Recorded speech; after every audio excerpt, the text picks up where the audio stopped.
Good morning, Bhante. Good morning, everybody.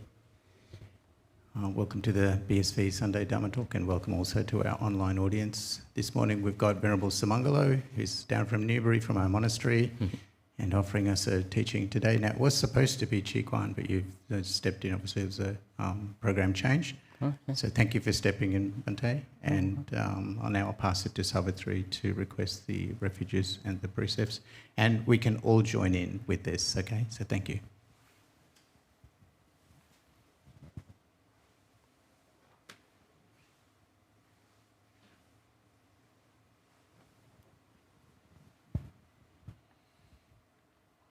Mayam Bhante, Tisarnena Saha Pancha Silani Yachami. Dutiyampi Mayam Bhante, Tisarnena Saha Pancha Silani Yachama. Tatiyampi Mayam Bhante, Tisarnena Saha Pancha Silani Yachama.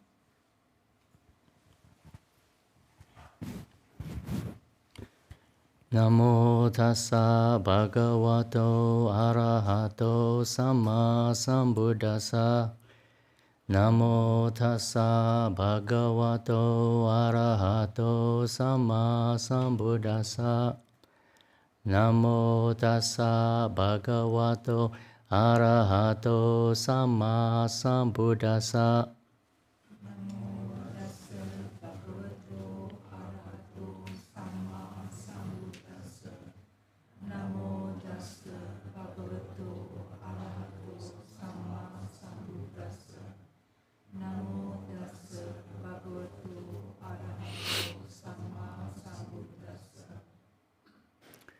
Buddhang saranang gacchami. Dhammang saranang gacchami. Sanghang saranang gacchami. Dutiyampi Buddhang saranang gacchami.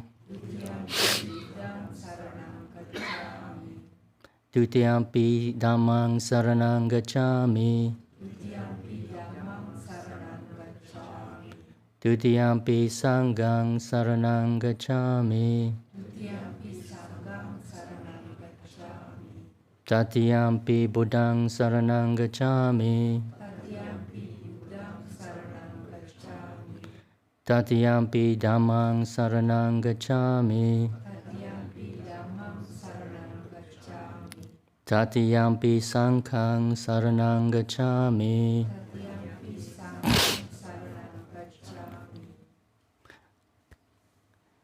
Okay, now we do the 5 precepts. Panatipata veramani sikkhapadang samadhiyami.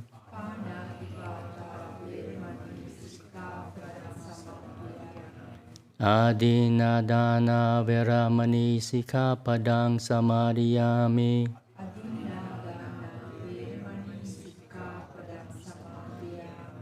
Kamesu miccācara veramani sikkhapadang samadhiyami.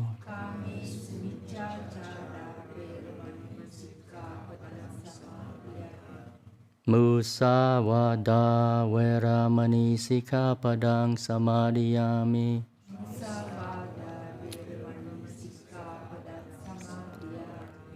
Suramaraya majappapadatthana veramani sikkhapadang samadhiyami.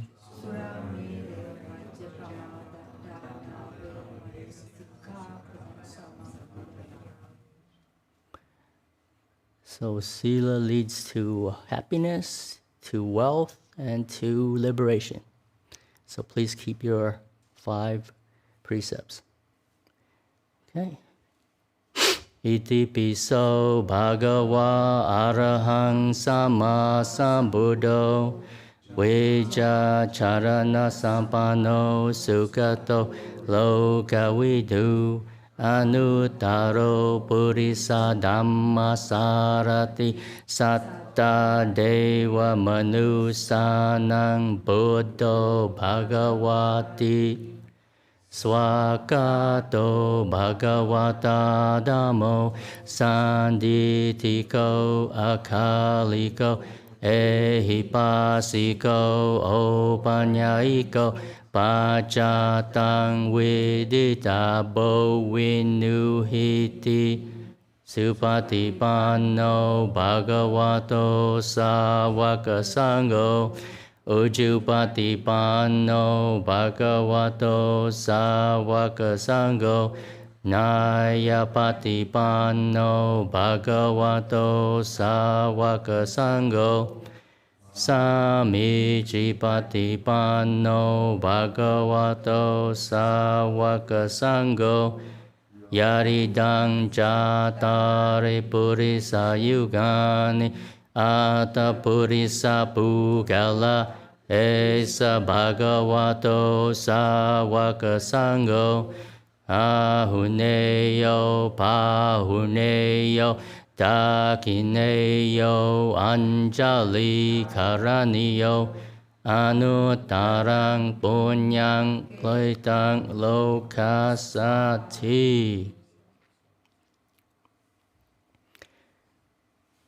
This is what should be done by one who is skilled in goodness, and who knows the path of peace.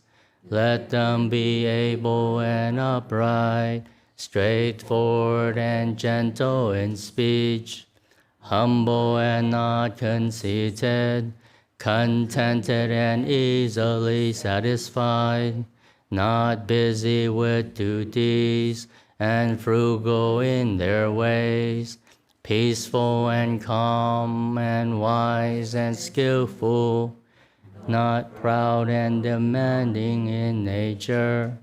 Let them not do the slightest thing that the wise would later reprove, wishing in gladness and in safety, may all beings be happy. Whatever living beings there may be, whether they are weak or strong, omitting none, the great or the mighty, seem short or small, the seen and the unseen, those living near and far away, those born and to be born, may all beings be happy. Or despise any being in any state. Let none through anger or ill will wish harm upon another, even as a mother protects with her life her child, her only child. So with a boundless heart should one cherish all living beings, radiating kindness over the entire world, spreading upwards to the skies and downwards to the depths, outwards and unbounded, freed from hatred and ill will, whether standing or walking, seated or lying down, free from drowsiness. One should sustain this recollection. This is said to be the sublime abiding, by not holding to wrong views, the pure-hearted one, having clarity of vision, being freed from all sense desires, is not born again into this world. Sadhu, sadhu, sadhu. All right.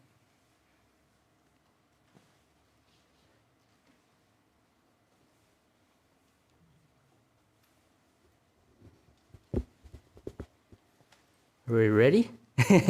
Okay, so we'll take a 5 minutes, kind of center ourselves and calm the mind down, and so we could be ready to accept the Dhamma. Yeah? Okay, so sort of like 5 minutes meditation.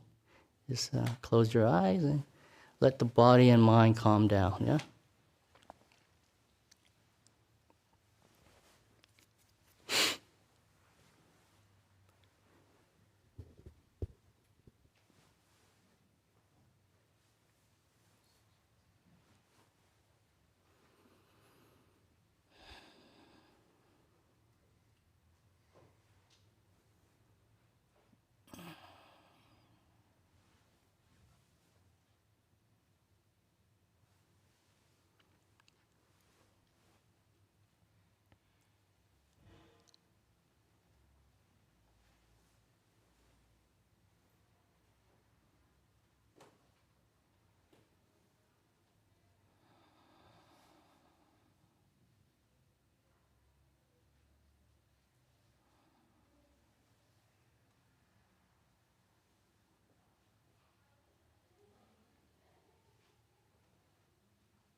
Okay, welcome everyone to another Sunday Dhamma talk.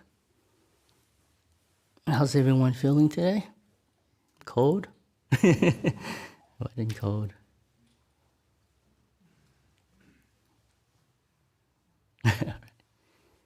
Yeah.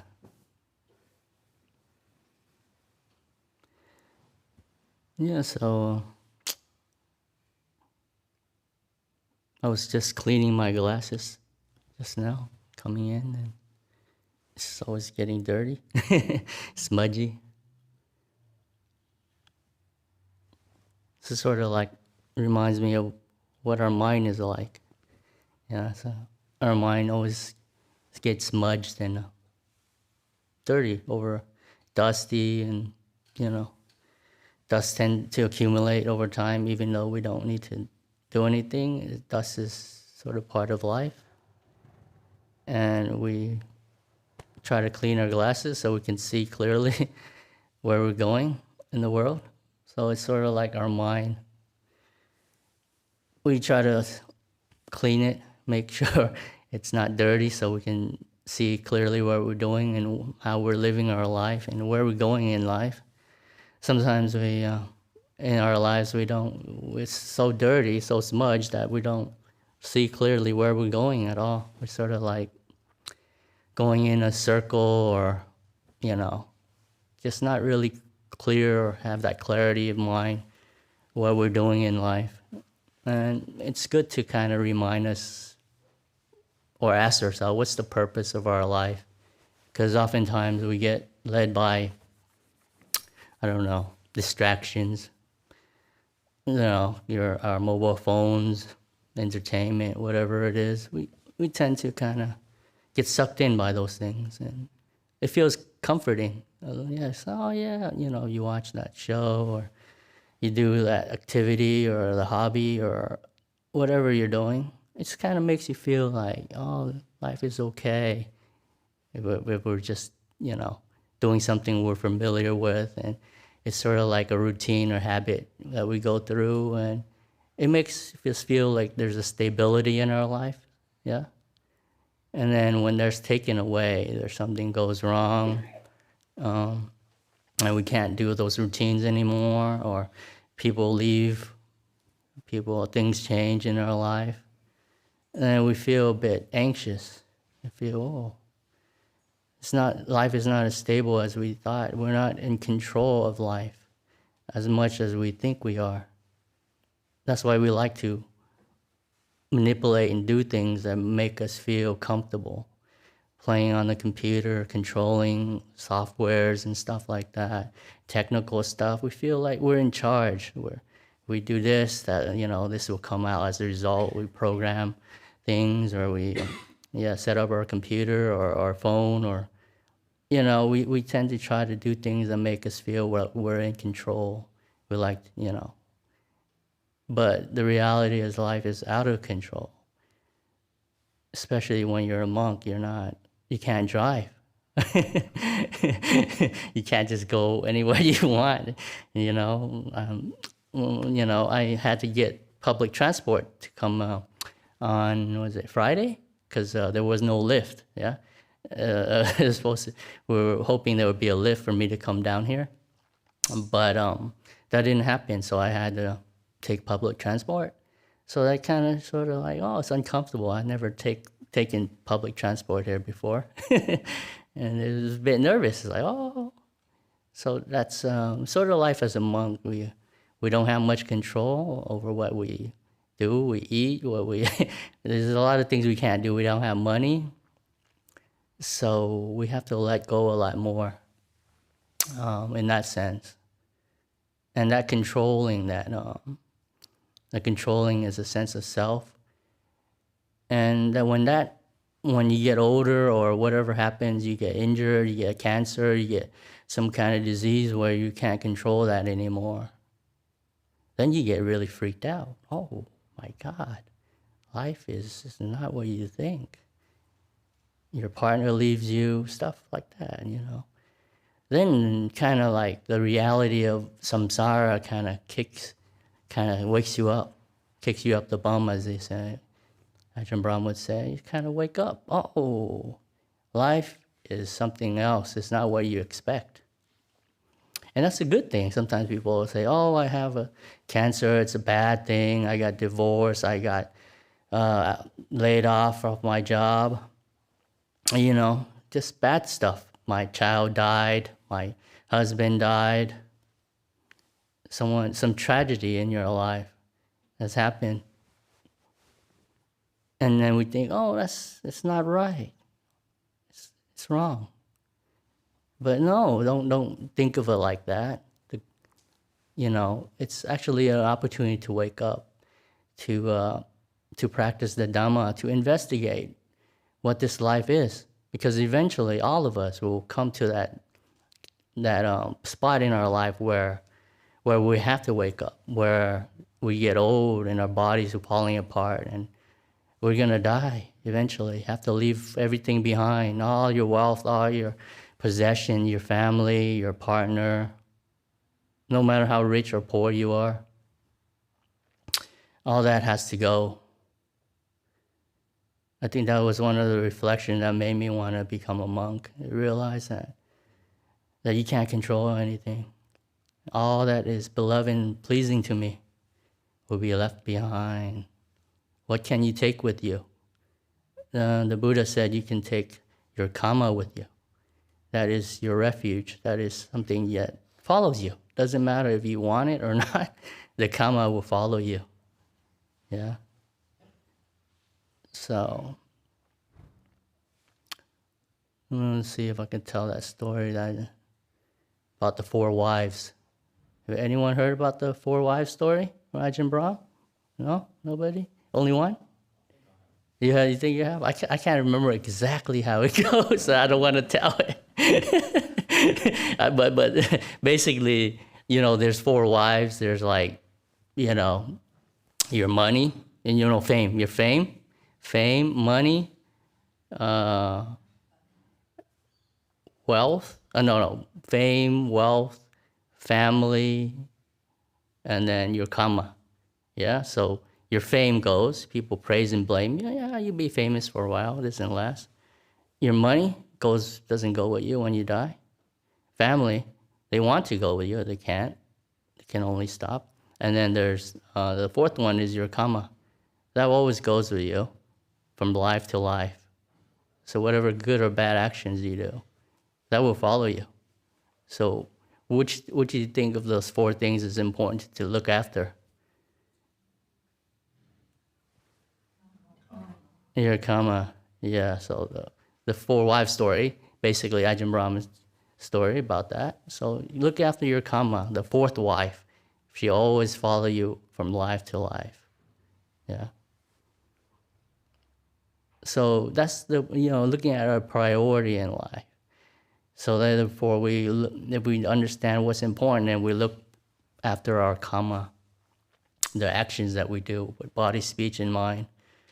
And then we look, family, that's important, is next, and then money, and then fame, and other things. So, yeah. Okay, time for another story. Has anyone heard of Nasruddin? Ajahn Nisarno talks about Nasruddin's story. Some of you, yeah. Nasruddin is a Sufi sage from the Islamic tradition. And he's, like a meditator long ago. And so Nasruddin, one day he was going somewhere with his son. So he was on the donkey, and then his son was walking along. Yeah? So they were just walking along, going somewhere. And then when he passed some people along the way, and they pointed to them. Oh, look at that! Look at that man and his son. That man makes his son walk while he rides on the donkey. Well, that's not a very good thing. Well, that's not very nice. Making his son walk like that. Yeah. So when Nasruddin heard that, he's like, oh, okay, maybe you get on the donkey and I'll walk, okay? So So they switched places. So the son got on the donkey back and the father walking along, yeah. So they kept on going. And so to the next, another group of people came passing by, and they go, "Oh, look at the two father and son. His son gets to ride on the donkey, and his poor father, old man, has to walk." Yeah. So they got criticized again, and they, oh no, what do we do? So they both got on the donkey. Yeah, Nazarene and his son got on a donkey, and then the next group of travelers saw them, and they go, "Oh, look at that! There's a man and his son. A poor donkey, has to take up all the weight of both of them. What a pity for the donkey."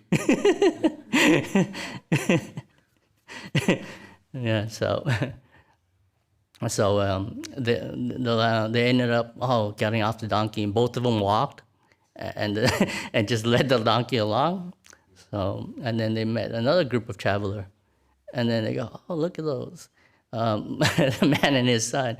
How stupid of them not to use the donkey." What's the donkey for?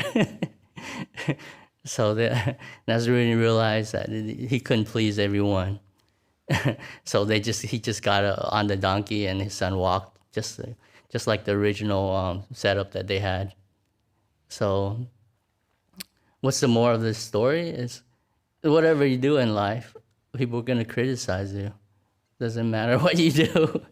Yeah, even the Buddha got criticized, and some of the famous forest teachers get criticized. So praise and blame is part of the world. You can be the perfect person, fully enlightened, still get criticized. Yeah.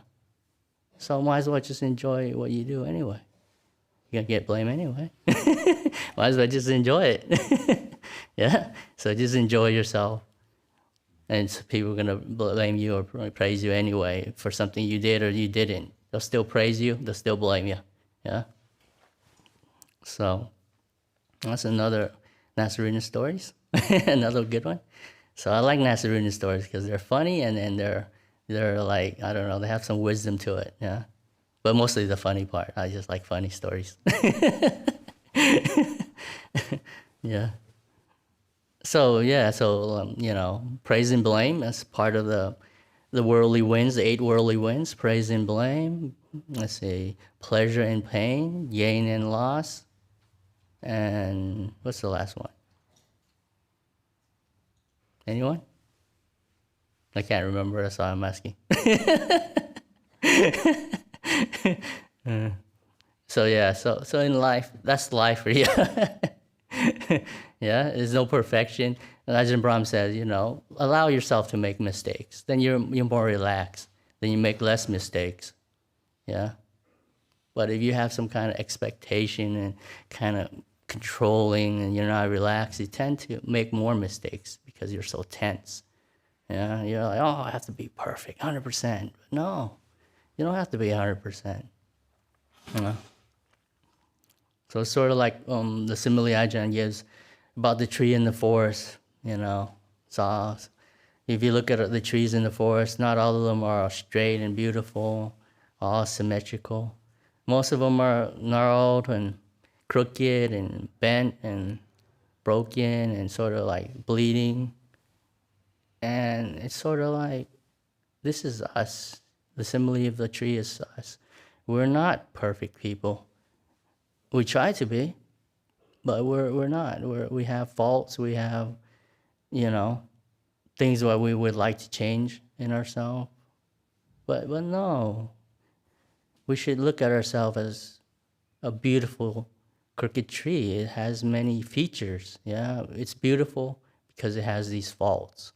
It's not perfect.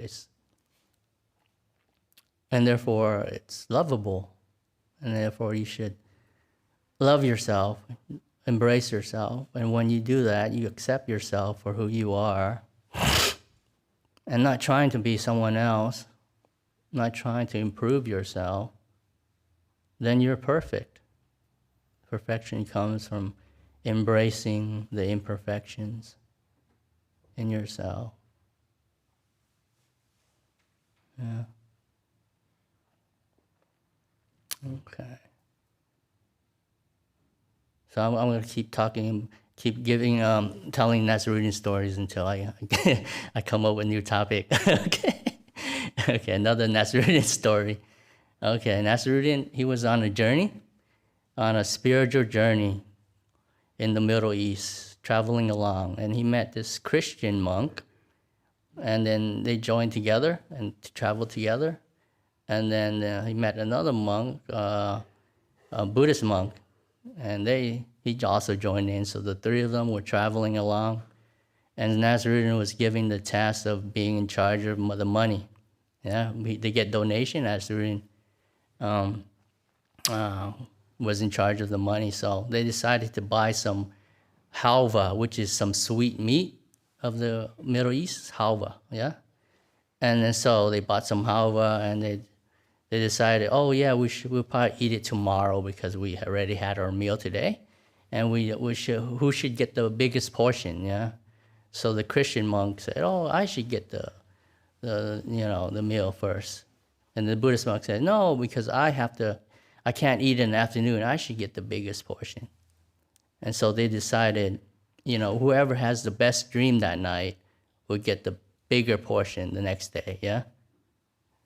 So that night, so that morning, the Christian monk said, I dreamt that God came down to me at night, and he said I was to be the next pope. Yeah, that's a pretty good dream.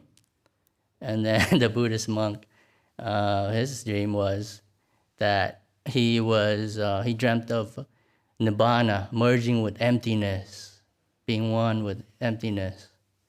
Yeah, and then now Nasruddin, his dream was he dreamt of the Prophet Muhammad, and the Prophet told him, what did the Prophet tell him, Nasruddin?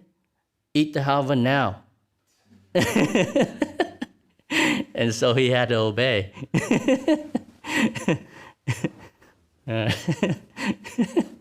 Okay.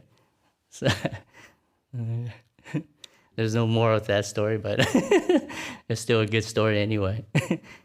Actually, it does. It's like, whatever you do it now. Don't wait until later. The best time to meditate is now, not later. Yeah? Whatever, if you want to say you're sorry to somebody, apologize, do it now. Don't wait till later. It might be too late. You might die, they might die. Yeah? The most important time is now. Now is the most important. So the present moment, yeah? When we meditate, we always start with the present moment awareness, usually the body scanning, relaxing the body. And then once the body's really relaxed, you go into the mind. Yeah, going in the moment, looking at your mind, your emotions, the thoughts, and being kind to that. Whatever you're aware of, your thoughts, your emotions, be kind to it. And what does it mean to be kind? It means allowing it to be, not trying to change those thoughts or emotions, even though there might not be pleasant or good thoughts or good emotions, but it's sort of like you have this kindness of opening your heart to anything, to anger, to hatred. You're not trying to have hatred towards hatred, but you have kindness, which is you're allowing hatred to be. You're allowing the anger to be. It's okay to be angry. Oh, it's all right. Anger is just anger. It's not you, but you're kind to it. You don't try to tell it, get out of here, you don't belong. No, you're open the door of your heart to the anger, to the thoughts, to the crazy thoughts that you have when you're meditating. Yeah. And when you have that kindness and openness to it, it just settles down. Because things don't last. The anger doesn't last. Nothing lasts. It changes all by itself. So your job is just to be kind and allow things to settle down. Not sticking your fingers in there and trying to poke at it. Not trying to disturb the water. Yeah. we tend to want stillness. We want peace when we meditate. When we're sitting down, I want peace. I want stillness. I want the nimitta. That wanting, that expectation is what going to block you. That's disturbing the stillness when you're meditating. You know? So you take your hands off the wheel of the car. Well, don't do that literally when you're driving, but you know, when you drive, when you're meditating, just take your hand off. Take your feet off the pedal. Don't do anything. Relax. Just let go. Let go. And relax. And one of the things why we don't want to let go is because we're afraid. If we let go, something bad might happen. You might crash. Yes, in real life, if you do that, they might crash. Unless you have a Tesla, maybe. So I heard from Ajahn Sadaro, he said in America, in San Francisco, they have self-driving cars now. Like literally, it's the company called Wayamo or something like that. Is that right? Yeah. So that's pretty cool. I want to try that, you know. Take off your hand off the wheel. It's okay, you won't crash. Yeah? So that's sort of like meditation, the self-driving car. You take your hand off, take your feet off. You have that confidence. Yeah, no fear.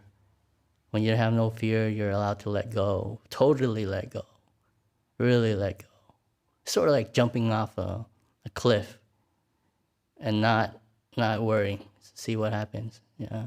Because it could be very scary. Yeah. So. Okay, so let's see here. How many of you are vegetarians here? Any vegetarians? 1, 2? Okay, maybe the next story will be inappropriate. I'll tell it anyway. Say it anyway? Okay. Another Nazarene story. All right. Next story. So Nazarene was traveling through India, and he met a yogi, a very holy yogi, sitting there meditating, and he was looking so holy that Nazarene had to come up and talk to him. And I was like, "Oh, hi, you know, you're a holy man. I'm a holy man. Let's talk." And then so they started talking a little bit, and Nazarene told him, "Oh wow, well one time, a fish saved my life. I was about to die, and it saved my life." Yeah, and the yogi said, "Wow, I'm the yogi of the, you know, I love animals, and you know, of nature. So I'm that kind of yogi." So they started to travel together and talk more, and the yogi taught him different poses of exercises and breathing exercises and stuff like that, and they got to know each other more, and so. The yogi asked Nazarene, "So tell me more of how the fish saved your life. Please tell me more, because now that we get to know each other a lot more." And Nazarene said, "I don't know. Now that I know more about your philosophy, I don't know if I should tell you what happened." Yeah. So the yogi prostrated himself at Nazarene, bowed and what do you call it? Asked them, please tell me. I'll be your disciple if you tell me. And so Nazarene, okay, since you're that desperate, I'll tell you. So one time I was on the verge of starvation, and I caught a fish and ate it. And that's how it saved my life. Sorry for the vegetarians out there. Okay. Yeah. So that's a good point. Saying sometimes we hear things in life, and what people say, and we miss certain parts of the story. We hear only part of the story, like what you heard, and you come to the conclusion. Oh, yeah. How did it save his life? Yeah. So sometimes we misunderstand each other sometimes in life, and we only see, when someone says something to you, sometimes you don't get the whole message. You only get the part that you want to hear. Our perception sometimes is bent. So sometimes we get angry at someone because they say something, or because we misunderstand what they meant. Sometimes people say stuff, but what they mean is something else, yeah? So the emotion behind it, what they meant. So listen for that. Maybe not so much of the words, but the emotional tone and what they mean by that. So that's also a perception, human perception. How we perceive things are very different, based on your culture, your background, your upbringing, your religion. So I was born in Vietnam, so then I migrated to the US, and then now I'm in Australia. So my background, my perception's quite very varied and different from a lot of you, depending where you come from and how you were brought up. So sometimes, so a funny joke to me is not funny for some people. Yeah? So, we try to understand each other and give each other a benefit of the doubt and not so fault-finding, yeah? Yeah. And so, So is that 3 Nazarene stories already? That's how many? Is that 3? That's 3. I think that's enough, 3. Okay. So 3. Okay. Anything else? Usually, with Dhamma talk, I always ask myself, oh, what should I talk about, Well, I go, oh, what do I want to hear if I were to go listen to a Dhamma talk? So usually when I listen to Dhamma talk, I want to hear something funny and something useful and something inspiring. Yeah, something really uplift you, joy, happiness, really like inspire. Yeah. So I got the jokes down, so I'm happy with that. I got my own jokes. Something wise, a little bit. I think a little bit of wisdom there, some wisdom into life and problems, how to look at life, and inspiring. I did a little bit about that, a little bit about meditation, about how to let go, take your hand off the steering wheel, how to really get to the really deep states and happy, blissful states. And that's what I usually like to hear about Dhamma talks. A lot about meditation, about how to like really, really bliss out, really, be happy. And that's what allows myself to be a monk. It's the meditation. The bottom line is always the meditation that keeps me in the ropes, that keeps me inspired. And then that bliss, the delight, the happiness in meditation is the letting go. It's the letting go of things, letting things settle down, and the energy comes up, and the bliss, the delight comes up, and wow, it's like you're satisfied. You're very satisfied, like eating a nice meal, and you're fully satisfied, and you don't need anything anymore. You're full. And that's what usually keeps me happy, or that's why I like to hear about the nice states of meditation and how it takes you all the way to the liberation states, all the way from just the small contentment of the breath, and then leading you all the way to the highest. How that process happens. How the breath, the beautiful breath, the delightful breath, the nimitta coming up, the bright, beautiful nimitta, the piti sukha, the power of that coming up in the meditation. And that gives you like inspiration that this path is still available today in this life. It's not in a book. When you hear Ajahn Brahm talks about these states, you're just like, wow, he's just really bright-eyed after the Dhamma talk. You're just like, wow, your liberation in this life is possible. It's not just like a story. And when there's people out there still doing that, still practicing the Dhamma in that way, wow, that's just like opening the door. The door is wide open still. Yeah, it's still open today. You just have to give it a go, give it a try. That's why I ordained. I wanted to try it out. I want become an anagarika, become a novice, become a monk, trying out the path, see if it really works.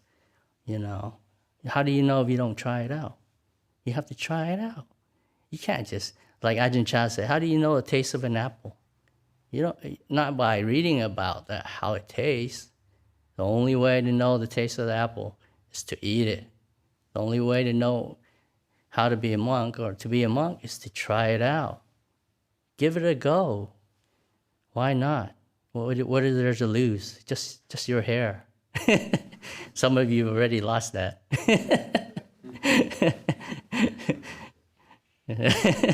So might as well go all the way. Give it a go. Okay. I think that's pretty inspiring. I like that last part. All right. So I'll open up to Q&A now.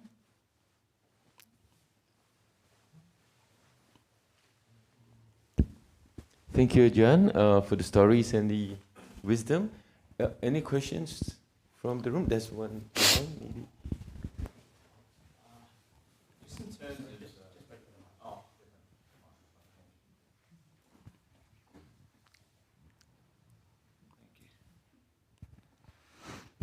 So just in terms of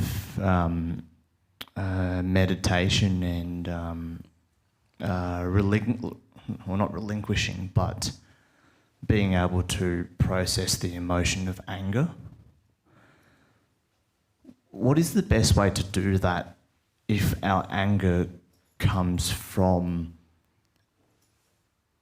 the basis that somebody has been treated badly and we're thinking, oh, I'm so angry that that person was treated badly by this other person, and I'm so angry that, you know, that there's a procedure at work that I have to follow that makes it really, really inconvenient for clients.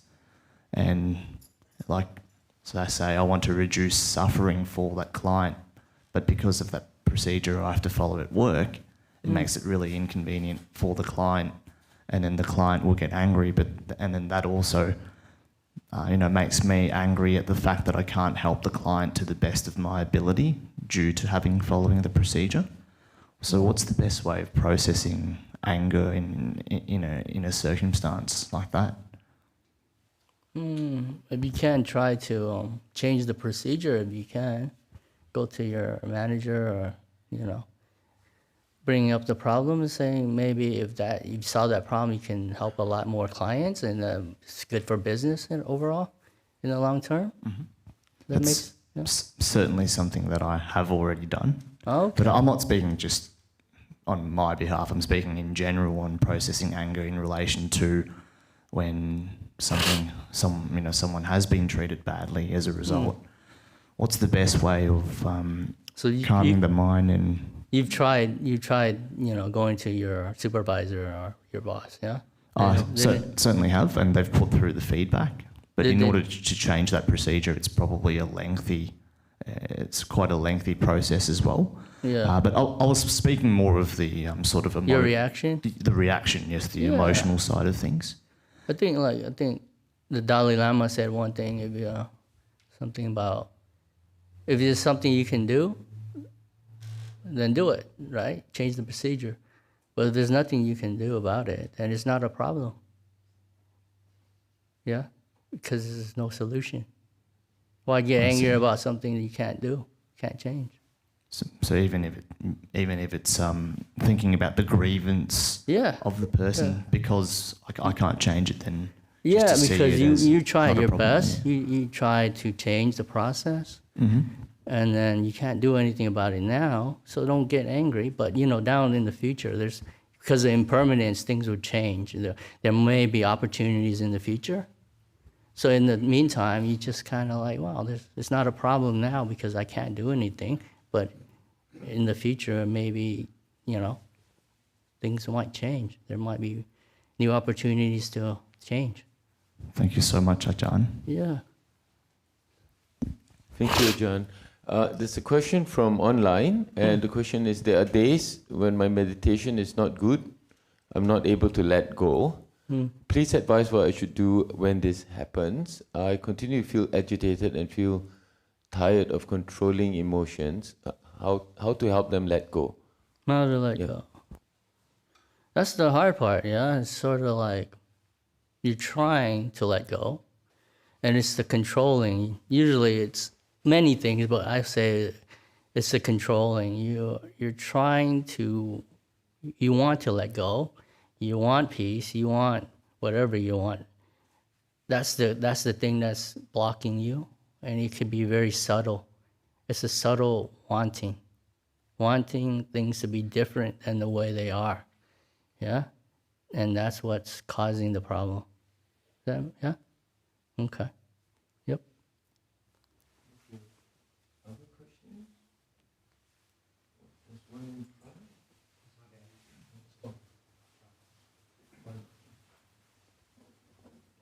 Thank you, Ajahn. How do I turn this one on? Is it supposed to be yellow? I have a question. I have a friend of mine who likes to go to the gym to do some exercise, but I think he might become a monk down the track in the future. And can I offer him a dumbbells when he become a monk? Yeah, I think so. It's for health or exercise, huh? It's not like trying to be, muscular as a monk, is it? I have no idea. I'm not sure about if he's trying to look like muscular, but for health, just to stay fit, for the body to be healthy, that should be okay. But I don't know, the other part. Yeah, I don't think that's probably appropriate for trying to be a bodybuilder as a monk. Thank you, Ajahn. Thank you, Ajahn. Looks like you have your Christmas present planned already. There is another question online. Okay.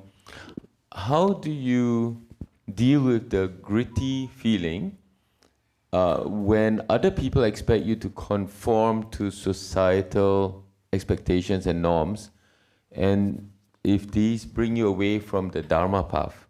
So I think it's a question of people feeling maybe pressure to conform with the other people around them, if make them go away from the Dharma path. Just rebel. That's the Dhamma path is rebellious, and most of the great monks are very rebellious. They don't go according to the norm. So think outside the box, go against the stream. The Buddha said, going against the stream of craving, wanting of society. Society goes in one direction, you go the opposite direction, totally the opposite. And I think that's why I did that as a layperson. That's what made me become a monk. It's just like, why should I follow all these other people? They're going the wrong way. I'm not gonna go that way. That's just not very wise, is it? You have to kind of be wise. And if you see that that's going that way, it's not beneficial. Everyone is going down, jumping off the cliff. You're like, why do you want to do that? That's not very smart, right? You do the opposite, yeah.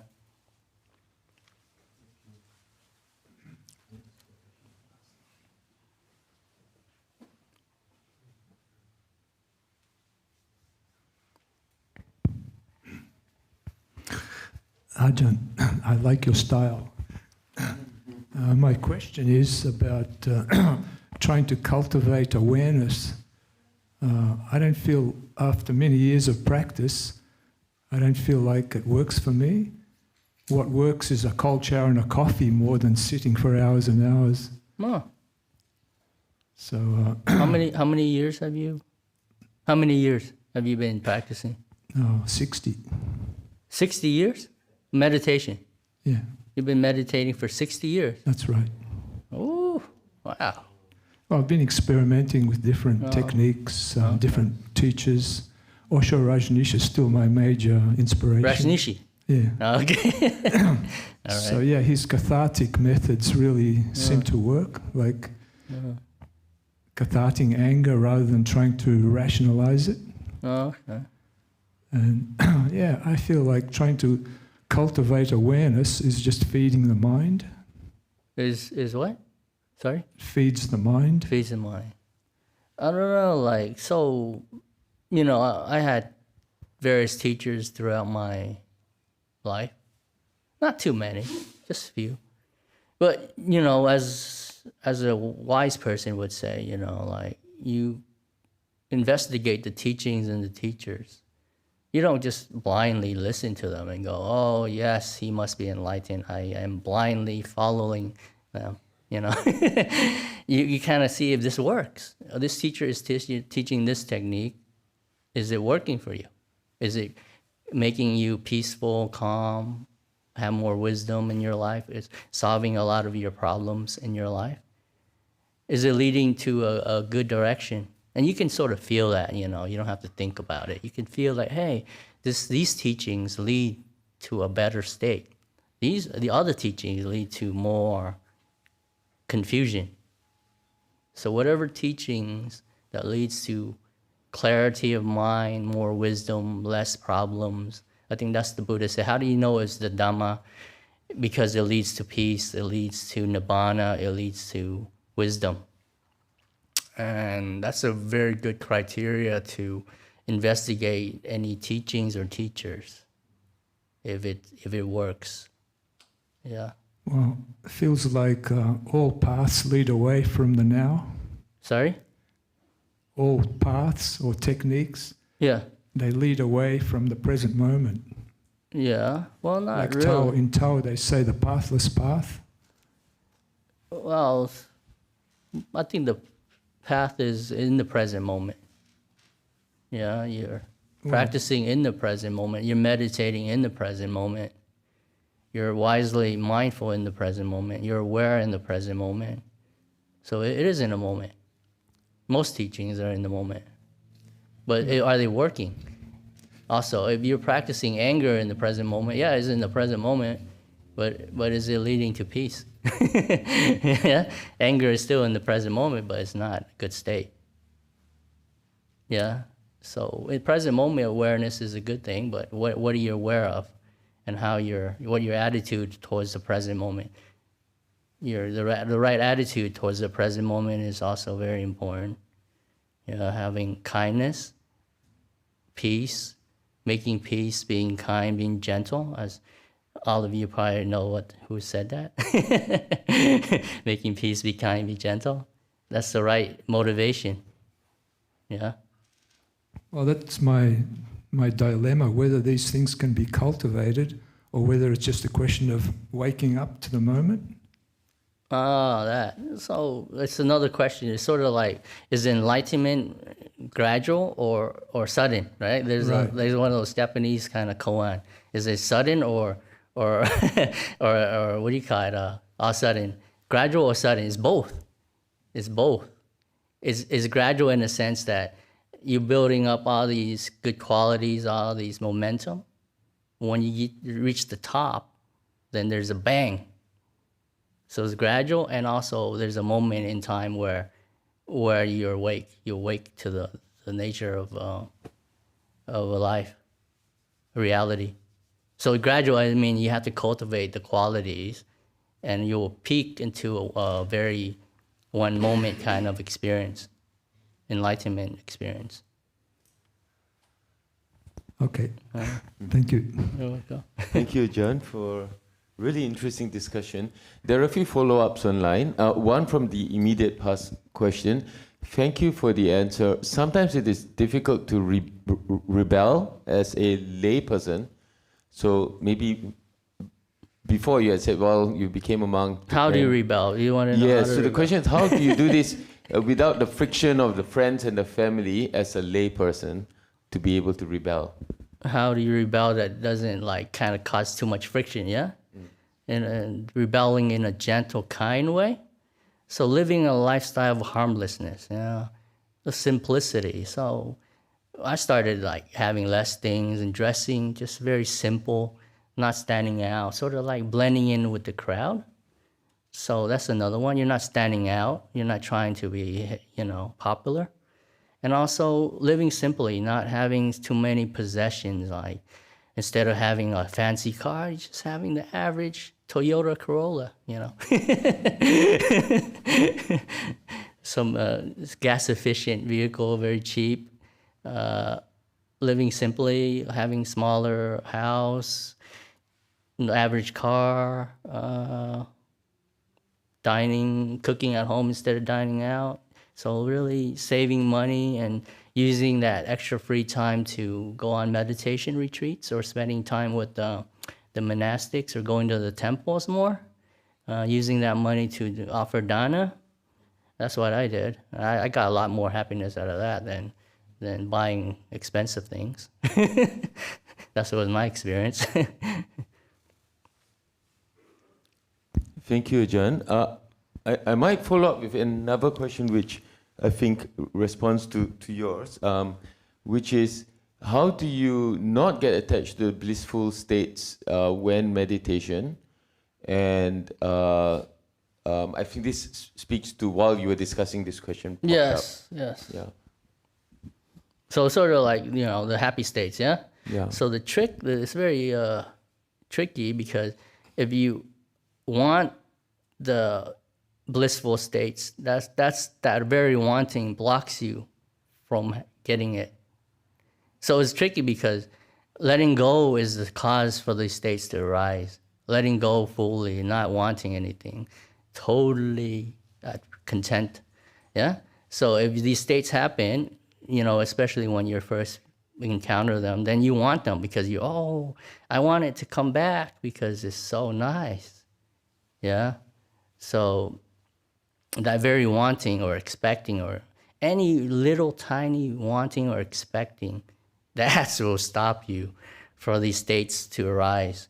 So it's with experimenting with experience of how these work. Because a lot of people say, don't get attached to these states because they block you. Oh, it's bad. Don't get attached to these happy states. Don't do it because it's bad for your practice. Some of the meditation traditions say don't get attached to it. They say that a lot. I hear that a lot, and I'm like, no, you can't get attached to it, because if you're attached to it, then you can't get them back. You have to let it go. It's the opposite of wanting. So if you know the path, like so you know how it works. Letting go is the way these states happen, and these states are states of letting go, not states of like gaining things. So it doesn't make sense. It's like you're losing stuff. Things are fading away, disappearing. These states, the blissful states, why are they blissful? Because things are fading away. Things are not there anymore. Yeah? It's not a state of accumulation. You're getting things. It's totally the opposite. So because things are fading away, are disappearing, that's why they're blissful. Not because there's something there. It's the absence of something. That's why they're happy. Yeah. So, I hope that answered that. Yeah. Thank you. I think that's a great answer. Any other questions from here? There is one over there. Thanks, Richard, for helping.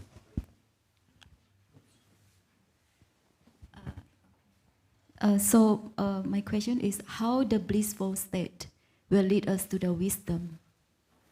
How does that lead to wisdom? Because there's a blissful state. But then how that blissful state will lead us to more wisdom? Sure. More insight. Yeah. So blissful because things are still and they fade away, and it's clarity, the clarity of mind. So, when you let go and you meditate, things are settling down, like the glass of water, like a water cup, like, water bottle. So,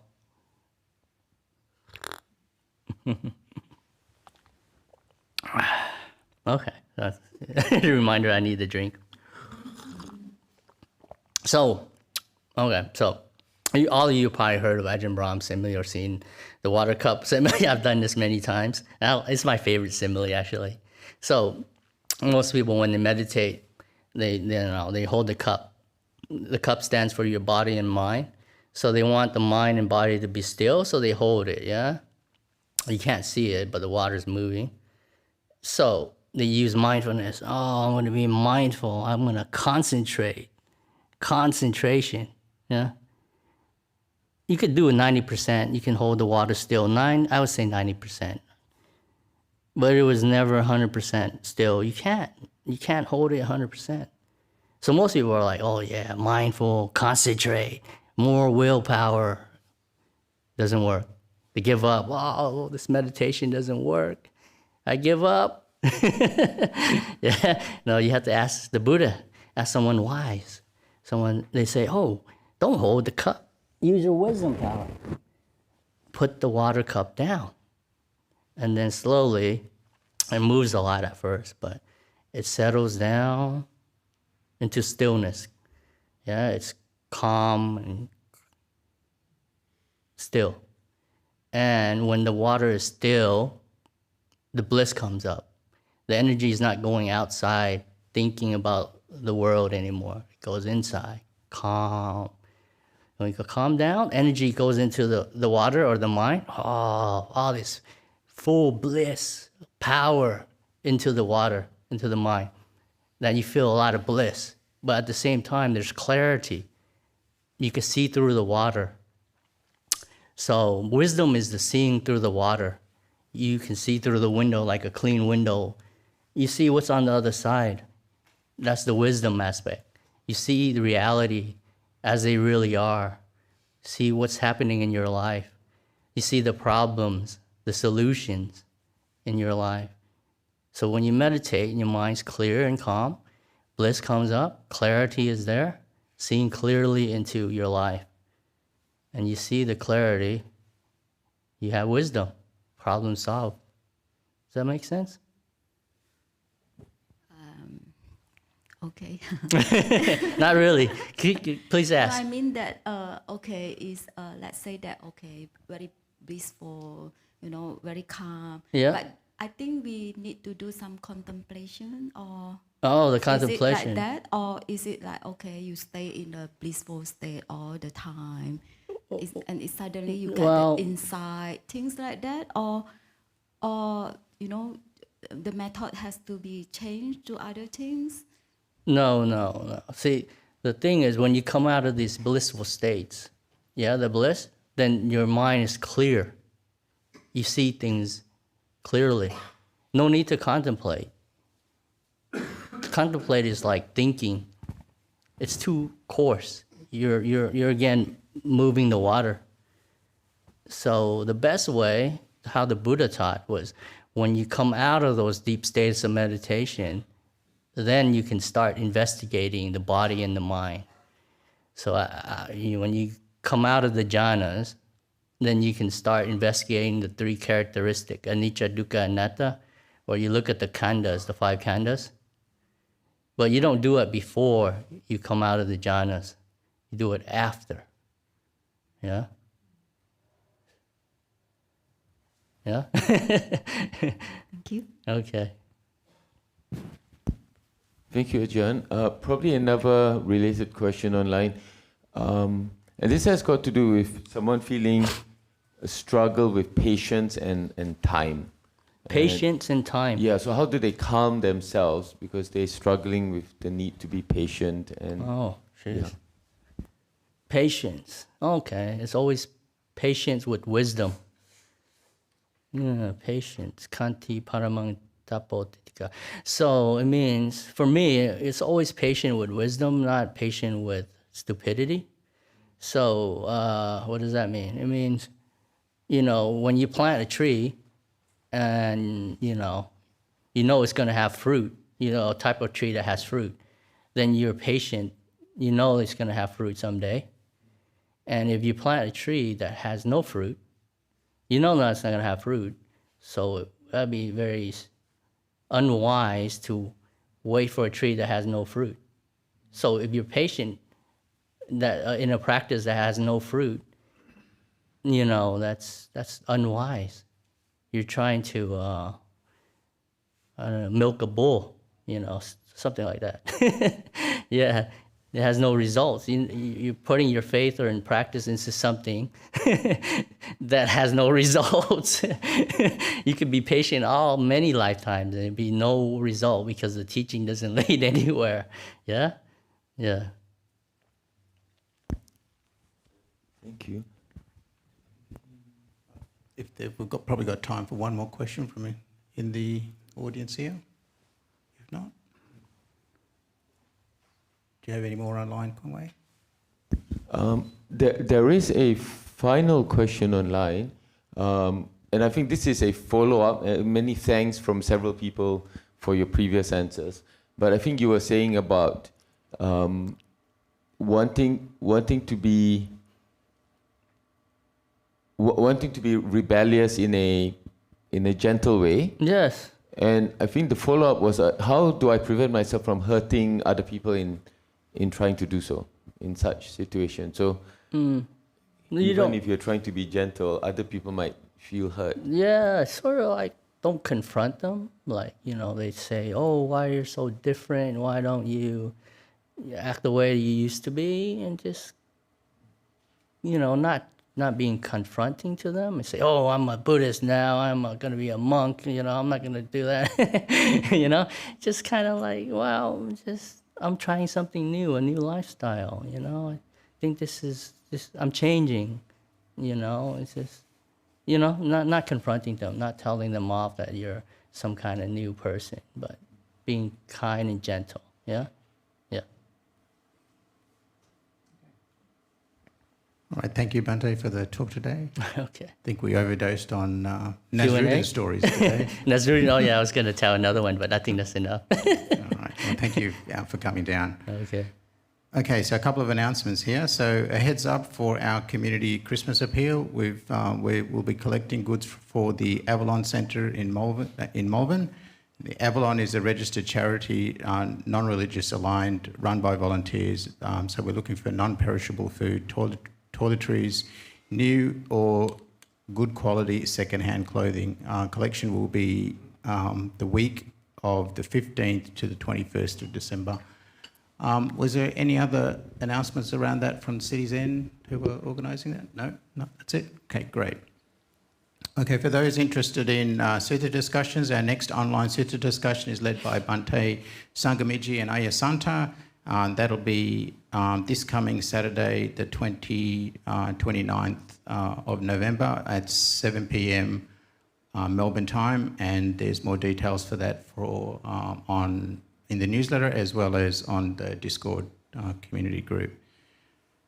Also, you might notice that with spring, our garden's gone absolutely crazy. So just next Sunday is the last Sunday of the month, so that's our regular Kalyanamitta cleaning day. So if you're able to stay, we'll meet for about an hour or so after the shared community lunch for some general gardening and cleaning around the centre. We would really appreciate your help. It has gone absolutely crazy.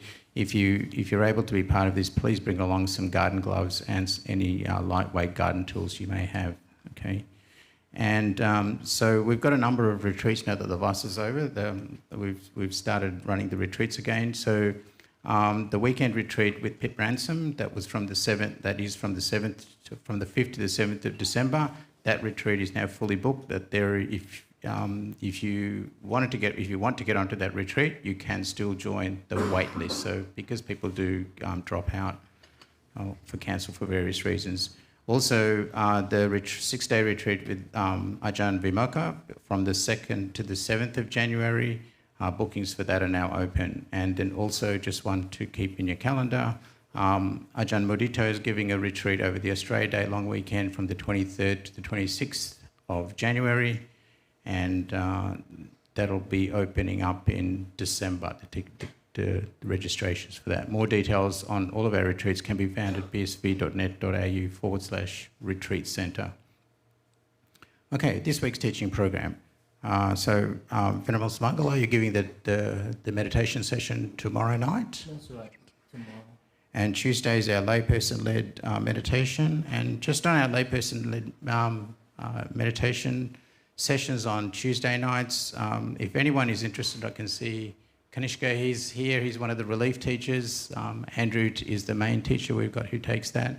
So if anyone's interested in volunteering to be one of the relief teachers, so please come and you can see me or contact Wendy. She's our teaching coordinator and she's not in the room at the moment, but it's teaching@bsv.net.au if you'd like to be one of the relief teachers. And then next week's teaching program is Sunday Dhamma talk will be given by Ajahn Sadharo, and Monday night's meditation will be by Ajahn Sadharo as well. And that's it for announcements. So please join us next door for the lunch dana. Yeah, he's got that sorted. Yeah, it has. Right. Thank you. Okay, and please join us next door for the lunch offering, and Bante will let you close the ceremony. Yeah, that's right.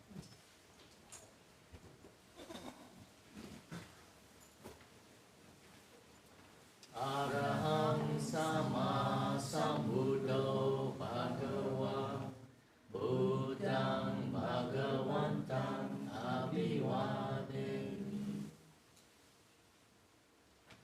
swakato bhagavata dhammo dhammang namasami Supatipanno bhagavato sāvaka sangho sanghang namāmi